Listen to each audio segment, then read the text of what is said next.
આપણે સૌ જાણીએ છીએ તેમ આપણા દેશને આઝાદી અને લોકશાહી શાસન વ્યવસ્થા અપાવવામાં અને ટકાવવામાં જેમનું મહત્ત્વનું યોગદાન છે એવા પંડિતજીની આજે જન્મ જયંતિ છે. એમનો જન્મ 1889 આજના દિવસે થયો. એમના પિતાજી મોતીલાલ નહેરુ એ જમાનામાં કેમ્બ્રિજ ગયેલા, ત્યાંથી બેરિસ્ટર થઈને આવેલા. પ્રથમ કાનપુરમાં વકીલાત શરૂ કરી, પછી અલ્હાબાદ હાઈકોર્ટમાં શિફ્ટ થયા અને અલ્હાબાદ હાઈકોર્ટમાં પ્રથમ પંક્તિના પ્રથમ એડવોકેટ તરીકે એમણે નામના મેળવી અને યશ, વૈભવ અને કીર્તિ ત્રણે મળ્યા. આનંદ ભવન નામની ઇમારત ઊભી કરી અલ્હાબાદમાં, એમાં એ રહેતા હતા. આઝાદીના આંદોલનમાં જોડાયા એટલે આનંદ ભવન આઝાદી આંદોલનનું એક મથક બન્યું અને એનું નામ આપવામાં આવ્યું સ્વરાજ ભવન. અને જ્યારે આપણને આઝાદીની લડત ચાલતી હતી ત્યારે સ્વરાજ ભવન મોતીલાલ નહેરુએ દેશને સમર્પિત કર્યું. એની બાજુમાં બીજું ભવન બનાવ્યું, એને નામ આપવામાં આવ્યું આનંદ ભવન.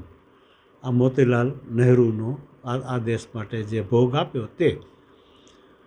પંડિત જવાહરલાલ નહેરુની વાત કરીએ તો એ પણ કેમ્બ્રિજ ગયા, બેરિસ્ટર થઈને આવ્યા અને નામાંકિત ધારાશાસ્ત્રી તરીકે એમની પ્રેક્ટિસ ચાલતી હતી.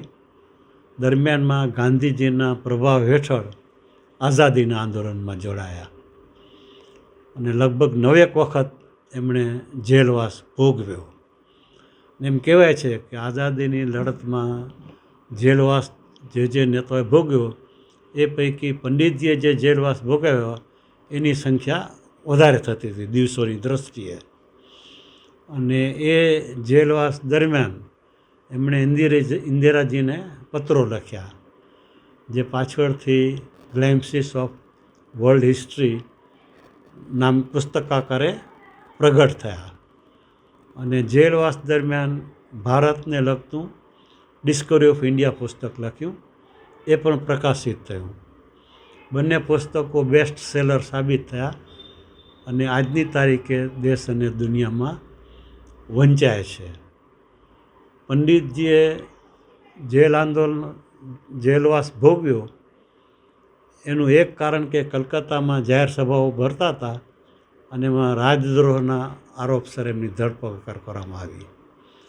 અને જ્યારે એમને કોર્ટ સમક્ષ રજૂ કરવામાં આવ્યા ત્યારે એમણે એમ કહ્યું કે આ દેશ માટે આઝાદી માગવી કે વિદેશી વસ્તુનો બહિષ્કાર કરવાનું એલાન કરવું એ જો રાજદ્રોહ હોય તો મેં રાજદ્રોહ કર્યો છે, એની જે કંઈ સજા થતી ભોગવવાની મારી તૈયારી છે.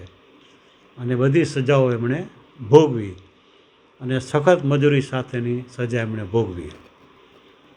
1946માં વચગાળાની સરકારની પસંદગી થઈ ત્યારે એના વડા તરીકે પંડિતજીની પસંદગી થઈ. અને એ વખતે નોંધવા જેવી બાબત એ કે એમની પાસે જે કંઈ સ્થાવર અને જંગમ મિલકતો હતી, સ્થાવર મિલકતમાં આનંદ ભવન, ખેતીની જમીન, સ્થાવર મિલકતમાં રોયલ્ટીની આવક, બેંકમાં બેલેન્સ, FDRની રકમ, સોના ચાંદી હીરાના દાગીના, એ બધી મિલકત પૈકી 98% મિલકત સ્થાવર અને જંગમ એમણે આ દેશને સમર્પિત કરી. અને એમ કહેવાય છે કે એ મિલકત જ્યારે સમર્પિત કરી 1946માં ત્યારે એની કિંમત 200 કરોડ હતી અને આજે જે રૂપિયાની ખરીદ શક્તિ છે એ રીતે જોઈએ તો એની કિંમત 12,000 કરોડ રૂપિયા થાય. આ દેશનું સમર્પણ. અને જ્યારે આપણા દેશને આઝાદી મળી ત્યારે આ દેશ સાપ અને મદારીઓના દેશ તરીકે ઓળખાતો હતો. અજ્ઞાનતા હતી, અંધશ્રદ્ધા હતી, ખેત ઉત્પાદન નહિવત, ઔદ્યોગિક ઉત્પાદન નીલ, એ બધામાંથી એમણે દેશને બેઠો કર્યો. અને ખેત ઉત્પાદનમાં આપણે જે કંઈ પ્રગતિ કરી, ઔદ્યોગિક ઉત્પાદનમાં આપણે જે કંઈ પ્રગતિ કરી, સાયન્સ અને ટેકનોલોજીના ક્ષેત્રે આપણા દેશે જે કંઈ પ્રગતિ કરી અને ખાસ કરીને સ્પેસ ટેકનોલોજીમાં જે કંઈ પ્રગતિ કરી એમાં પંડિતજીનું યોગદાન ખૂબ જ મહત્ત્વનું છે. અને આજે ભારત જે દુનિયામાં આપણે ત્રીજા નંબરની ઇકોનોમી કહીએ કે બીજા નંબરની કહીએ કે ચોથા નંબર કે જે કહીએ તે કે જે કંઈ આપણો વિકાસ થયો છે આ દેશનો એમાં પંડિતજીનું મહત્ત્વનું યોગદાન રહ્યું છે. એટલે એ દૃષ્ટિએ એમની સેવાને આપણે કાયમ યાદ કરવી જોઈએ.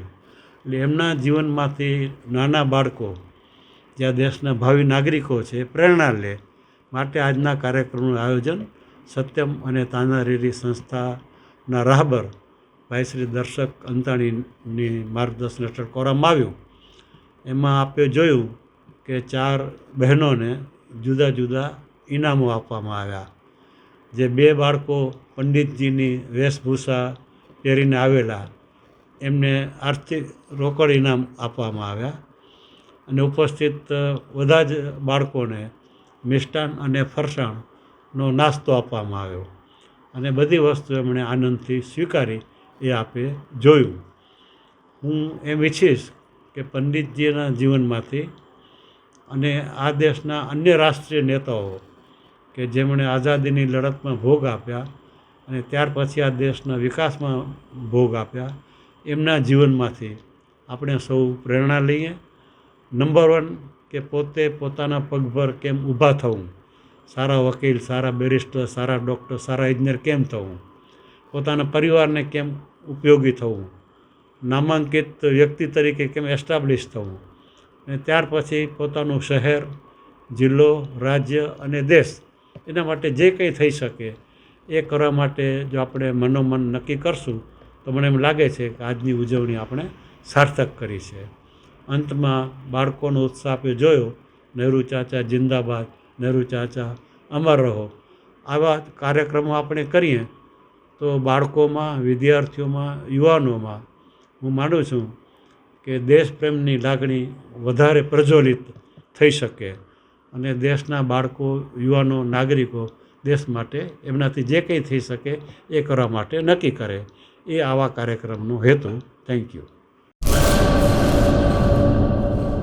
કચ્છમાં બાગાયતી ક્રાંતિ બાદ જળ ક્રાંતિ માટે તત્પર છે શ્રીનાથજી એગ્રો કોર્પોરેશન. ખેડૂત મિત્રો માટે ખુશખબર, ખારા પાણીમાં પણ થશે ભરપૂર પાક.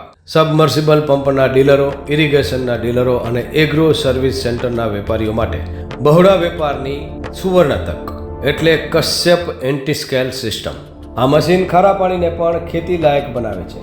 આ મશીન મેગ્નેટિક નથી, ડીલરશીપ આવકાર્યા.